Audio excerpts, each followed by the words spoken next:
जेव्हापासून प्रथम माझ्या आयुष्यात आलाय ना, तेव्हापासून माझी सकाळ काही अशा पद्धतीनेच होत असते. सकाळी उठल्याबरोबर कमीत कमी 10-15 मिनिटं मी माझ्या मुलासोबत घालवते. त्यामुळे ना माझ्याही मनाला खूप छान वाटतं. त्यानंतर मात्र माझी इथं दिवसाची सुरुवात होते. सकाळी उठल्यानंतर तो सगळ्यात आधी 1 कप दूध पितो. त्यानंतर त्याची सुरुवात होते काही ना काही खाण्यापासून. इथे मी त्याला फुटाणे खाण्यासाठी दिलते आणि ते सोडून माझ्या मुलाचं हे बघायचं काम चालू आहे. कारण की त्याला आहे ना सगळ्यात जास्त ट्रॅक्टर, जेसीबी यासाठी खूप जास्त वेळ आहे. तुम्ही जर एक मुलाची आई असाल ना, तर मला तुम्हाला वेगळं सांगायची काही गरजच नाही. त्यानंतर इथे मी माझी इथं ब्रेकफास्टची तयारी करते.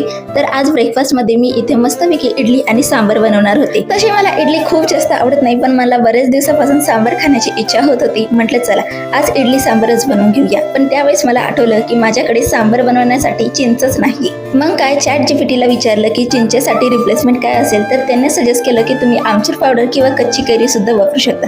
म्हणून इथे माझ्याकडे कच्ची कैरी होती, तर तीच इथे वापरली. आता बघूया त्याची टेस्ट वगैरे कशी लागते ते. आता हा व्हिडिओ ना मी 11 तारखेला शूट वगैरे केलता आणि त्याच दिवशी माझ्या चॅनलची 1 वर्षाची अॅनिव्हर्सरी होती. म्हणजे माझा हा चॅनल ओपन करून 1 वर्ष कंप्लीट झालेलं होतं. त्यामुळे ना मला असं खूप जास्त आनंद होत होता. आणि या 1 वर्षामध्ये ना माझी लाईफ खूप जास्त ड्रास्टिकली चेंज झालेली आहे. आय थिंक सो जे काही झाले ते चांगल्यासाठीच झाले. आणि महत्त्वाचं म्हणजे ना माझं चॅनल खूप जास्त असं हवं तसं काही ग्रो झालेलं नाही.